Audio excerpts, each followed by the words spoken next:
Olá, boa tarde. Você acompanha agora as principais reportagens da RIT. Quem nunca teve aquela vontade de tirar uma soneca após as refeições? Cochilar, principalmente depois do almoço, um hábito cultural de muitos países da Europa, pode fazer bem para a saúde. Estudos comprovam que pode aumentar a capacidade de aprendizado e a produtividade. Acompanhe na reportagem da Bruna de Giaime. Acordar, trabalhar, almoçar e dormir. Quem não gosta de um cochilo no meio do dia para dar aquela renovada? Mesmo com uma rotina corrida, tem muita gente que ainda dá um jeitinho de tirar uma soneca, seja no ônibus ou no horário de almoço do trabalho. Não é à toa que a hora da sesta ou siesta é tradição em vários países, principalmente os de clima mais quente, como a Espanha e o México. Esse termo se refere à sexta hora do dia, e muitos entendem que o dia começa às 6 da manhã e a sexta hora é ao meio-dia. No Japão, ser pego cochilando no trabalho não significa demissão. E em alguns casos, o funcionário pode ser até mesmo promovido. É o chamado inemuri, ou dormindo em serviço. Uma prova de que o funcionário veste a camisa da empresa. Mas os benefícios de um cochilo durante o dia vão muito além do que só a renovada que o sono traz. Um estudo mostrou que as pessoas que têm esse hábito têm melhora na criatividade e na produtividade. E foi pensando nisso que ambientes como esse foram criados. Os chamados cochilódromos já são um sucesso entre os amantes de uma soneca. Bom, existem muitos estudos, né, sobre essa potência do cochilo ao meio do dia, mas de uma maneira muito geral, que todos os estudos trazem, é como se você estivesse dando um reset mesmo durante o dia. É como a gente reinicia a nossa máquina quando ela não está funcionando muito bem, né, é como a gente estivesse reiniciando o nosso próprio corpo. Então, o cochilo tem esse poder, né, de fazer uma limpeza dentro do seu cérebro e você voltar muito mais ativo para o seu dia. Os pesquisadores do Centro de Sono e Cognição da NUSMedicine, com base em um exame chamado polissonografia, monitoraram o sono de 32 adultos que foram submetidos às seguintes rotinas: sonecas de 10, 30 ou 60 minutos em dias alternados. Nos dias em que as sonecas aconteceram, esses adultos apresentaram melhor resposta, mais atenção e concentração na hora de retornar ao trabalho. Infelizmente, a gente encontrou bastante preconceito, porque cochilar é coisa de preguiçoso, cochilar é coisa de quem não quer trabalhar, né? E é verdade, dormir no trabalho já soou como estranho e preguiçoso.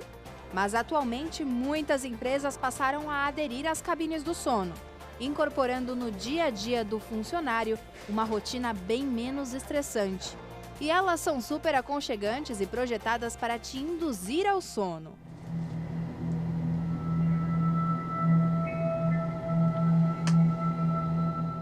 Desde o formato da cama, que faz com que seus pés acima do coração, né, faz com que a circulação sanguínea seja melhor, canais de música relaxante, música clássica, new age, sons da natureza, que é o meu preferido, né, e também utilização de cromoterapia como uma luz azul, que também te induz a esse momento, né, de mais de introspecção e descanso. Embora as rotinas atarefadas nem sempre permitam, impossível não reconhecer o prazer de um belo cochilo no meio da tarde. E ainda falando sobre saúde, olha só que alarmante. O número de casos de dengue registrado até agora na cidade de São Paulo cresceu 47% em relação ao mesmo período do ano passado e já é o maior desde 2019. Os dados são da Secretaria Municipal da Saúde referentes às 9 primeiras semanas do ano. Foram 938 infecções confirmadas em 2023, ante 637 no mesmo período de 2022. O número real de casos deve ser ainda maior, já que, pelo atraso na notificação de infecções pelos serviços de saúde, os registros das últimas 2 semanas costumam estar incompletos. Se analisadas as primeiras 4 semanas do ano, cujos dados já estão mais consolidados, a alta entre um ano e outro foi de 110%. Distritos da região central, zona oeste e zona norte da capital paulista registram as maiores taxas de incidência até o momento. A Barra Funda ocupa o topo da lista com 42.200 casos por 100 mil habitantes, seguida por Pari com 41.400, Tremembé 25.100, Perdizes 20.100 e Pinheiros 19.800. Nenhuma morte pela doença foi registrada neste ano até agora. Outra cidade que tem registrado aumento do número de casos da doença é o Rio de Janeiro. De acordo com o último balanço da Secretaria de Saúde, quase 1.900 casos já foram notificados. E a Anvisa aprovou uma nova vacina para a prevenção da dengue. Apesar do imunizante estar liberado, ainda não há certeza de que ele será disponibilizado na rede pública. A vacina foi desenvolvida pelo laboratório japonês Takeda. Segundo o fabricante, nos ensaios clínicos, a eficácia geral foi de 80,2%. A vacina ainda reduziu em 90% as hospitalizações. Em dezembro do ano passado, o imunizante foi aprovado pela Agência Sanitária da União Europeia. De acordo com a Anvisa, a Qdengue pode ser aplicada em crianças acima de 4 anos, adolescentes e adultos até 60 anos de idade, inclusive aqueles que nunca foram infectados. Seu esquema de aplicação será com 2 doses e intervalo de 3 meses entre elas. Esse é o primeiro imunizante autorizado no Brasil para pessoas que nunca pegaram dengue, mas também pode ser usado para quem já teve a doença. Até então, a única vacina contra a dengue disponível no país era de um laboratório francês, mas o imunizante só é recomendado para quem já teve dengue, como forma de tentar prevenir uma segunda infecção que pode ser ainda mais agressiva.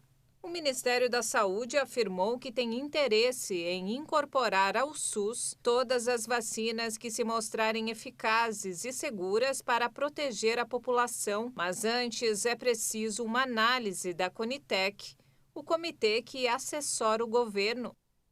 Olha só que alarmante. Até 2035, mais da metade da população mundial estará acima do peso ou obesa. Os dados foram divulgados pela Federação Mundial da Obesidade.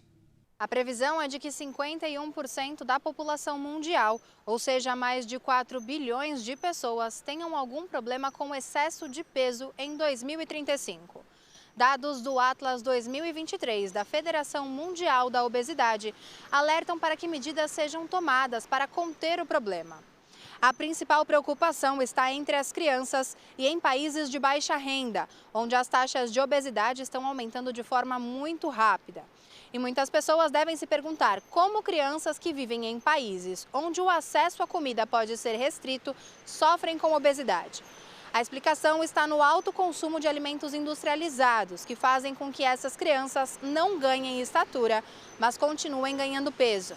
O relatório também constatou que a obesidade infantil pode mais do que dobrar em relação aos níveis registrados em 2020, chegando a atingir mais de 380 milhões de crianças. O relatório foi feito com base no Índice de Massa Corporal, o IMC, que é reconhecido como padrão internacional para avaliar o grau de sobrepeso e obesidade. De acordo com as diretrizes da Organização Mundial da Saúde, um IMC acima de 25 já indica sobrepeso. E quando o IMC é acima de 30, é considerado obesidade. De São Paulo, Bruna de Giaimo. Com a proximidade da Páscoa, o mercado de trabalho já dá sinais de aquecimento. A expectativa é de que mais de 40 mil vagas temporárias sejam criadas. de acordo com a Associação Brasileira do Trabalho Temporário. As oportunidades vão além da produção dos ovos de chocolate, mas também na logística das empresas, indústria, comércio e serviços para atender a data marcada pela entrega do produto. Boa qualificação para trabalhos manuais e fácil adaptabilidade podem auxiliar o candidato a conquistar a sonhada vaga. A expectativa para a produção desse ano é 10% maior em comparação a 2022, quando foram feitas pouco mais de 10 mil toneladas de ovos e outros produtos de chocolate. O valor dos aluguéis residenciais teve nova alta em fevereiro. Os dados são do Índice de Variação de Aluguéis Residenciais. E quem traz mais informações é a nossa repórter Bruna de Giaime. A alta foi de 1,06% no mês de fevereiro. Esse percentual é mais baixo do que o registrado em janeiro, quando apresentou alta de 4,20%.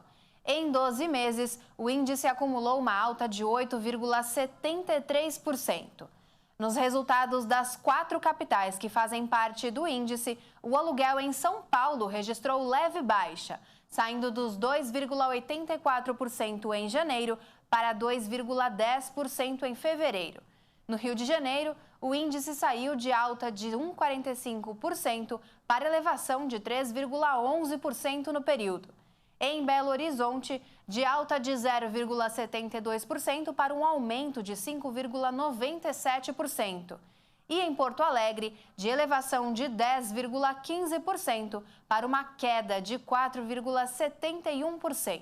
No acumulado em 12 meses, os aluguéis avançaram 7,91% em São Paulo, 7,42% em Porto Alegre, 12,12% em Belo Horizonte e 9,10% no Rio de Janeiro. O economista explica o motivo dessa alta. O IGPM, que é o principal índice utilizado nos contratos de locação, ele teve um aumento significativo no mês de fevereiro. E esse aumento é explicado por uma série de fatores, né? Principalmente a questão externa, é um índice que ele é muito sensível à questão do câmbio, a questão de consumo interno e combustíveis também tem um componente importante para explicar esse aumento, e o aumento do preço de commodities, que também é bem sensível na composição do índice. Então, tudo isso acaba explicando essa variação mais expressiva do IGPM para o mês de fevereiro, trazendo aí uma pressão, provavelmente, nos índices de reajuste, né, dos aluguéis, dos contratos de locação, para os próximos meses. O IVAR foi desenvolvido para medir a evolução mensal dos valores de aluguéis residenciais do mercado de imóveis no Brasil. A próxima divulgação vai acontecer no dia 5 de abril. Em meio a sinais de esfriamento do consumo, a indústria automotiva registrou queda de cerca de 3% em fevereiro, o menor patamar dos últimos 7 anos. Os dados foram divulgados pela Anfávia, a associação que representa as montadoras.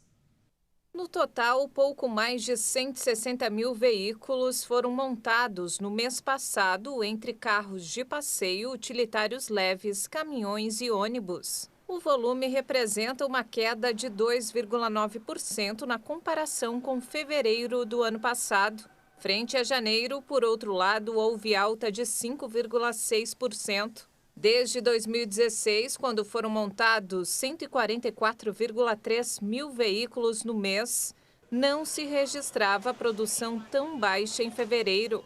A desaceleração da demanda, não só no Brasil, mas também em mercados atendidos no exterior, colocou mais um freio no setor. As vendas de fevereiro foram as mais baixas para o mês em 17 anos. O balanço da Anfávia mostra ainda a queda de 17,2% das exportações no comparativo de fevereiro com o igual mês do ano passado. Um levantamento mostrou que o número de empresas que tiveram falência voltou a crescer no país. Quem traz mais informações é a nossa repórter Bruna de Giaime.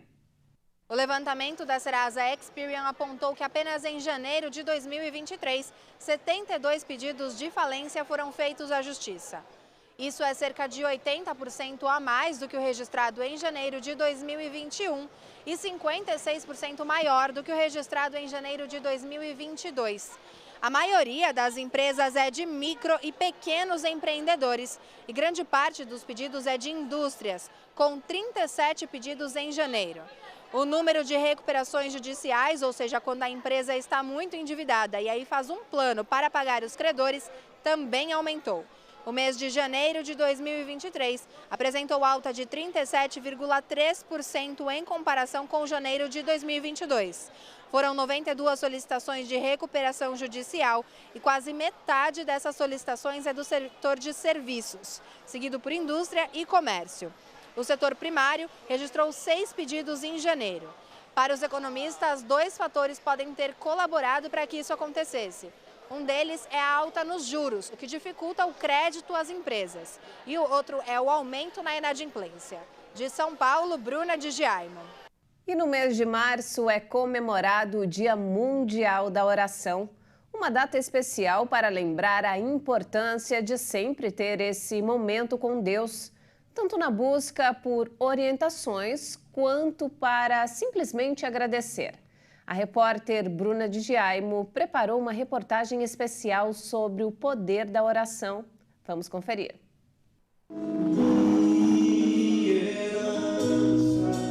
Alguém de vocês está sofrendo? Faça oração.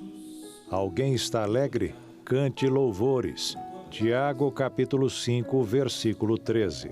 A oração, ela é muito mais, entenda? Ela não é um monólogo, ela é um diálogo. Você fala com Deus, Deus fala com você. A oração traz confiança. A confiança, a segurança não é fruto do acaso, é fruto da comunhão com Deus. À medida que você passa a ter essa comunhão, essa vontade de conversar, entendendo que Ele é seu amigo, Ele é seu pai, você começava a ter, não aquela coisa só formal, um bate-papo com Deus, você vai crescer muito, muito. Coloque isso, Deus não tem privilegiados, tem homens, mulheres que buscam a presença de Deus. Mas não é só a questão da religião. Estudos científicos já comprovaram os efeitos da oração no cérebro das pessoas. Quando você faz a oração, essa fé faz com que você acredite que algo bom vai acontecer. Você está controlando sua mente. Você está utilizando a região frontal do cérebro, manipulando a região temporal do cérebro. Esse está o segredo. Então, é muito bom ter fé. Imagina aquela pessoa que não tem fé, não ora e não consegue manipular as regiões do cérebro. Durante a oração, uma descarga grande de neurotransmissores é liberada no cérebro, incluindo dopamina, que é a substância responsável pela sensação de prazer, a serotonina, que reduz o estresse, e a neropinefrina, que ativa a resposta de luta. Só quem ora todo dia sabe desse poder. É um tudo, né? A oração é um ato de fé, né? De conversar, de falar com Deus, né? Acho que a oração é o principal na vida do cristão. É tudo na minha vida, quer dizer, na vida de todos os cristãos, né? Sem a oração você não pode sobreviver, não pode viver. E a oração tem mesmo poder. Pesquisas mostram que quem tem fé vive 25% a mais do que os descrentes. Um dos motivos é que a oração pode influenciar, inclusive, a capacidade do organismo de enfrentar doenças. E tem uma importância tão grande que tem até um dia no ano para ser lembrada. A data começou a ser celebrada no século XIX por mulheres cristãs dos Estados Unidos e do Canadá. E desde então ela é comemorada em mais de 170 países, na primeira sexta-feira do mês de março. Mas a oração é muito mais do que só dizer palavras, é agir verdadeiramente. Você doa o seu tempo, o seu momento. Estamos andando com Jesus, mas não damos a Jesus a devida atenção. Nós devemos dar a Jesus a devida atenção. Lembrando que Ele é Senhor, entenda, Ele é amigo, mas Ele é Deus. Se Ele é Deus, nós temos que adorá-lo também. Temos que ter o nosso momento de comunhão com Ele.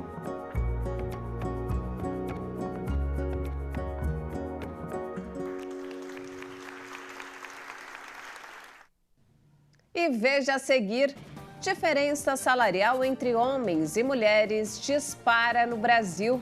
E ainda, solidariedade. Gaúcho leva mimos e ajuda mulheres que precisam de emprego.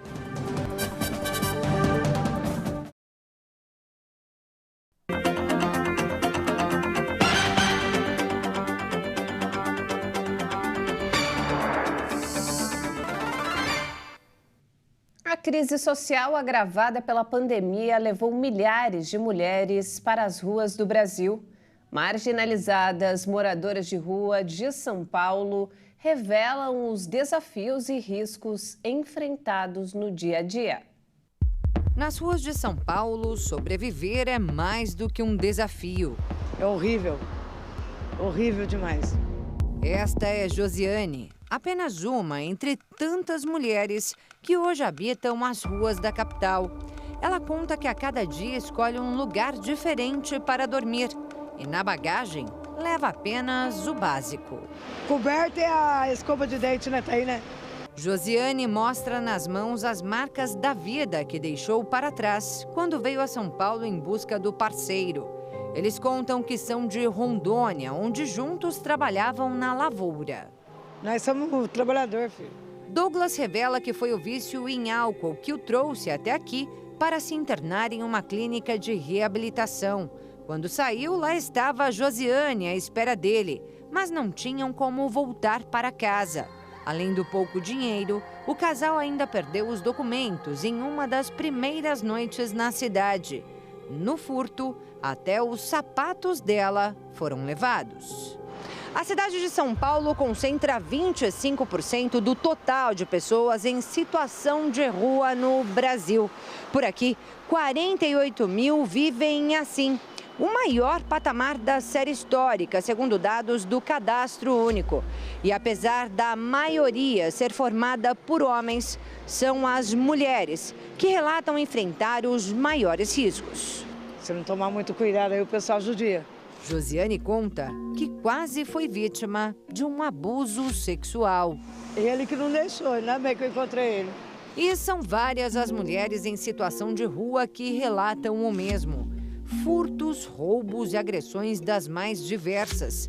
Mulheres que assumem dormir com armas brancas sob o colchão para se protegerem dos perigos. Que enfrentam a humilhação de não terem um banheiro para usar, um chuveiro para tomar banho, um pão para comer.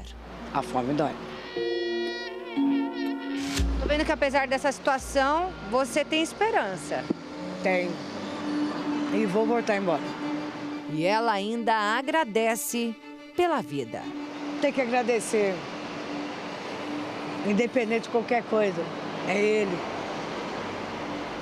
Só ele. As chuvas intensas que atingem grande parte do país acenderam um alerta para alagamentos, um dos maiores medos de qualquer motorista. E caso aconteça do veículo ficar no meio de uma enchente, é bom saber o que fazer no momento e como restaurar o veículo.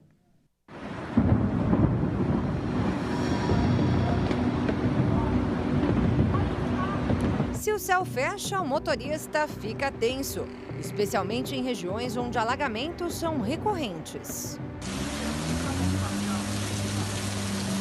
Quando a chuva começa, a água pode subir rápido e pegar muita gente de surpresa. Quem está no engarrafamento não deve passar se a água estiver acima da metade das rodas dos veículos. Quem encara a travessia precisa manter o carro em primeira ou segunda marcha, sem trocar no meio do percurso, com aceleração constante e em baixa velocidade. Se mesmo assim o motor parar, a recomendação é não acioná-lo novamente enquanto a água ainda estiver sobre as rodas.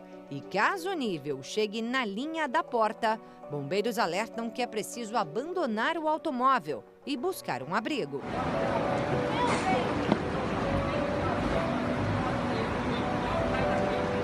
Por menor que seja a entrada de água no veículo, é importante levá-lo a um centro de estética automotiva como este aqui, porque ainda que pareça que o problema não é tão grave, Com o tempo, segundo o proprietário desse local, será sim possível perceber o tamanho do estrago. Se você deixar esse carro fechado no sol, você vai ver que os vidros vão ficar suados e o mau cheiro já vai começar a subir. Entrou água no carpete, não tem como, se você não desmontar isso aí, você não aliviar essa água. Essa água não está mais no carpete. Então eu tenho que desmontar o banco, tiro o carpete. Esse feltro às vezes dá para aproveitar e muitas das vezes a gente joga no lixo e coloca um feltro novo. Tem todo um processo de limpar essa lata, descontaminar essa lata, aplicar um antiferrugem. Os bancos, como vocês vão ver, tem banco enferrujado, tem ferragem aí que a gente tem que lixar o ferrugem, pintar para renovar isso aí. Os carros alagados são classificados em 3 níveis. O primeiro é quando a água atinge apenas o carpete. O segundo, quando vai até o assento. E o terceiro, quando sobe até a altura do painel. Subiu no motor, tem que fazer aí uma elétrica, tem que fazer uma mecânica, tem que fazer uma manutenção, vai gastar um pouco mais. O especialista alerta que esse deve ser o primeiro passo de quem teve um veículo alagado. Conter o risco de pane por meio da avaliação de um mecânico e um eletricista. Depois vem a parte estética. É um processo, você tem que seguir um protocolo. Tem pessoas que acham que tem a extratora, onde puxa a água ali, só que se você secar a parte de cima, a parte de baixo está molhada. Essa água ela quer evaporar no sol. Então você tem que aliviar isso aí. Tem que fazer a coisa correta. Deixar na lata, limpar, produtos bactericidas, produto certo. E ainda, depois que faz tudo isso, colocamos 2 máquinas de ozônio e deixamos no ozônio ali por 40 minutos até 1 hora, para eliminar cheiro mesmo. Almir diz que é possível recuperar qualquer veículo e o custo vai variar de acordo com os danos. Mas ele afirma que na maior parte dos casos o valor é menor do que a franquia do seguro. Por isso, apesar da cobertura para enchentes que alguns contratos oferecem, segundo o técnico, muitos clientes preferem pagar pelo serviço. Mas é claro que o melhor mesmo é evitar o gasto e principalmente os riscos em meio a uma enchente. Por isso, se o tempo estiver encoberto, redobre a atenção e pare se estiver chovendo forte. Só depois que a chuva passar, é hora de seguir em frente.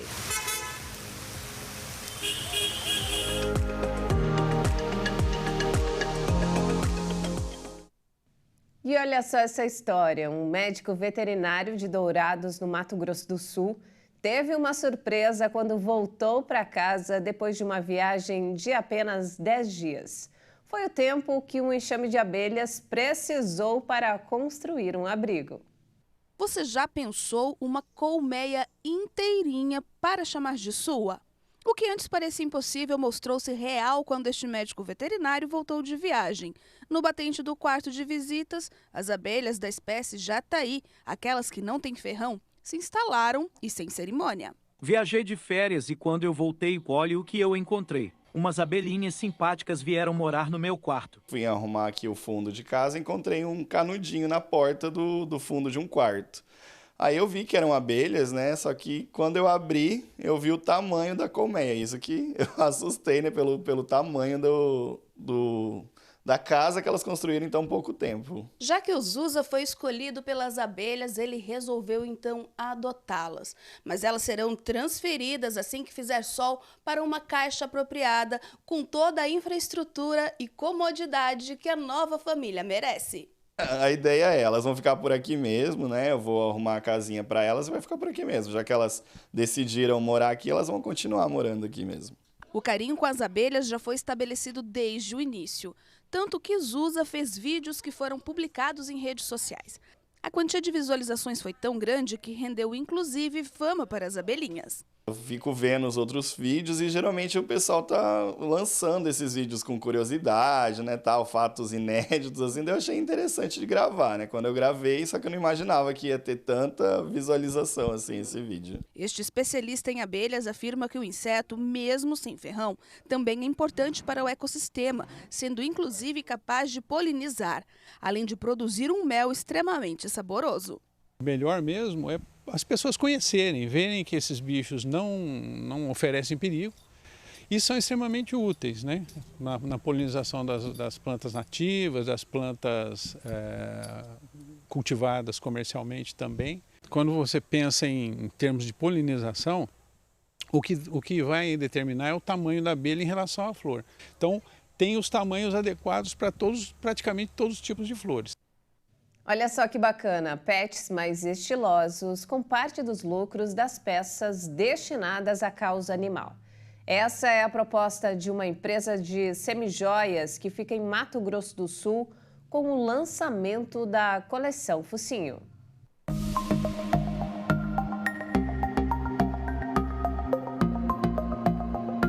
Fofinhos e cheios de amor para dar, a febre das bijus personalizadas chegou também para os patudinhos. Uma marca de semijoias douradense resolveu apostar em uma coleção cheia de cor, voltada exclusivamente para os nossos patudos. A coleção Focinho. Vai fazer um ano eu adotei o Espiguinha. E eu percebi que existia a possibilidade de ter cachorro que fosse mais calminho, mais bonzinho. E por isso eu pensei, é possível colocar acessórios neles também. Porque uma preocupação que nós tínhamos é de algum cachorro que é muito agitado não conseguir ficar e até correr o risco de mastigar as bolinhas que tem, né? E aí também algumas clientes sempre falavam, eu quero colocar Gypsy, porque a Gypsy é uma marca de fabricação própria. E nós damos o nome das nossas clientes de gitanas. Então elas sempre falavam, eu quero colocar no meu cachorrinho. E aí surgiu a ideia. Mas se você pensa que apenas os cães têm direito de ficarem bonitos, está enganado. Os gatos também têm vez na coleção. A gente pensou em uma forma de deixá-los muito charmosos, né? Então, e também uma forma de colocar um pouco do que é a identidade da Gypsy através desses acessórios para os pets. A ideia é, além de deixar o pet cheio de personalidade, também ajudar os animais resgatados de abandono e maus tratos.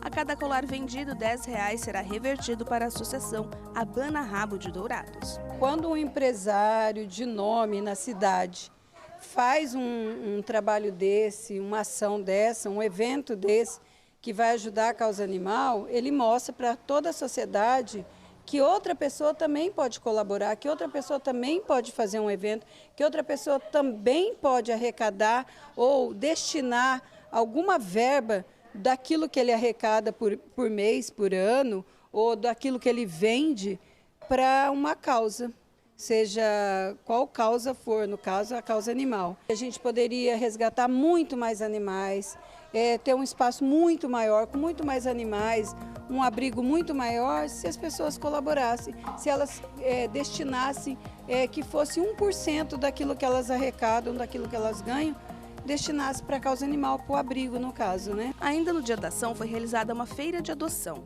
A prática é comum para encaminhar os resgatados para um lar cheio de amor e carinho, como eles merecem.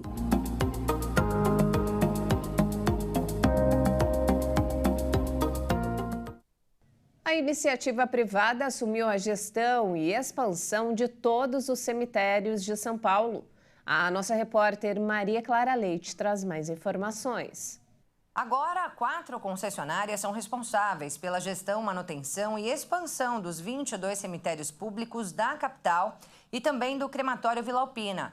O prazo do contrato com essas empresas é de 25 anos. E, de acordo com a Prefeitura de São Paulo, a expectativa é de geração de aproximadamente R$1 bilhão e 200 mil em benefícios econômicos para a cidade. A licitação foi dividida assim. A concessionária Consolar administra os cemitérios da Consolação, Quarta Parada, Santana, Tremembé, Vila Formosa 1 e 2 e Vila Mariana. O segundo bloco, com as unidades Araçá, Dom Bosco, Santo Amaro, São Paulo e Vila Nova Cachoeirinha, ficou com o Grupo Cortel. O Grupo Maia gerencia Campo Grande, Lajeado, Lapa, Parelheiros e Saudade. E a Avelar administra os cemitérios Freguesia do Ó, Itaquera, Penha, São Luís, São Pedro e o crematório Vila Alpina. A iniciativa privada está responsável pela revitalização desses espaços e também pela construção de 3 novos crematórios.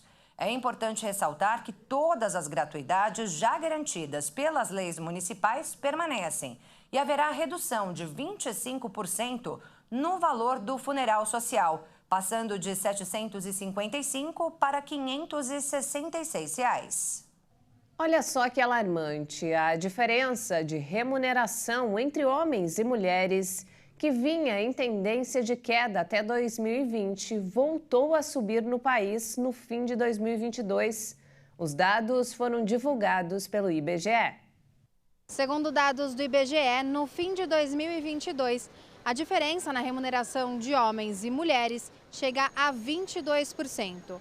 Ou seja, uma mulher recebe apenas 78% do que é pago aos homens. Um dos motivos disso acontecer pode estar relacionado à pandemia, quando muitas deixaram os seus cargos em empresas para cuidar da família, ficando mais tempo fora do mercado de trabalho e, consequentemente, com mais dificuldade para se reinserir. Outra possível explicação pode ser a crise no setor de serviços, que emprega mais mulheres, ter sido bem mais intensa durante a pandemia do que a da indústria e do comércio. São segmentos que concentram mais homens. A diferença salarial entre os gêneros segue nesse patamar mesmo quando são comparados trabalhadores do mesmo perfil de escolaridade e idade e na mesma categoria de ocupação. Mesmo com a queda do desemprego nos últimos meses e do aumento no número de ocupados, o desemprego segue sendo mais alto entre as mulheres. A maioria das brasileiras em idade de trabalhar estão fora do mercado de trabalho. Dos 12 milhões de brasileiros desempregados, 6 milhões e 500 mil são mulheres. De São Paulo, Bruna de Giaimo. As mulheres ainda são a maioria dos desempregados do país, mas lá no Sul elas têm uma ajuda especial nessa questão. Você vai conhecer a história de um gaúcho que dedica as horas vagas criando estratégias para ajudar mulheres na conquista de uma oportunidade no mercado de trabalho.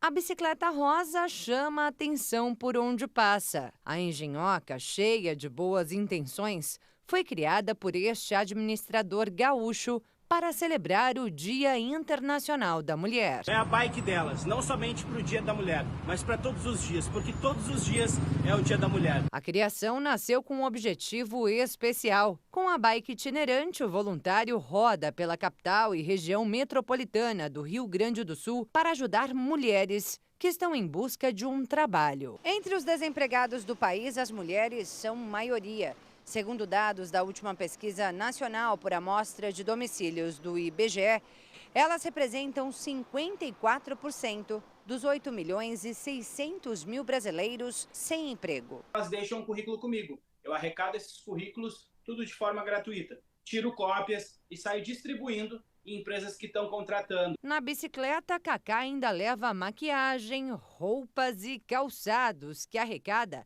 para doar a mulheres que não têm o que usar em uma entrevista de emprego. A maioria das mulheres que me procuram são mulheres vítimas de violência doméstica.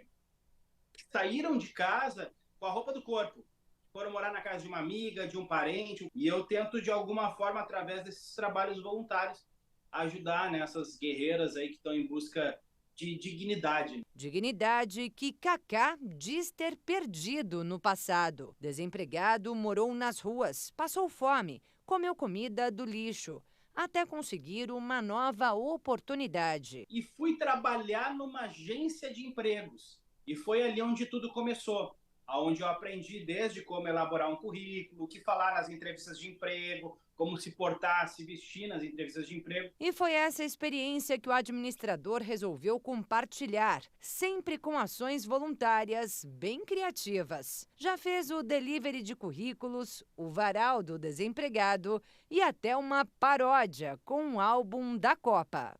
E como eu já tenho muitos contatos com empresas e com agências de emprego, porque é natural, eu já faço isso há muitos anos, eu compartilho essas informações. Pelas redes sociais, Cacá conta que já recebeu retorno de aproximadamente 20 mil pessoas que dizem que conseguiram trabalho com a ajuda dele. 80% delas, mulheres. Mas a única coisa que eu falo, porque eu falava para mim mesmo, quando eu estava na rua, eu sempre disse, perca tudo menos a fé. O mundo ele dá voltas, ele gira, e hoje a gente está por cima, amanhã a gente está por baixo, a gente vai perder muitas coisas, a gente vai ganhar de volta. Não percam tudo, só não percam a fé.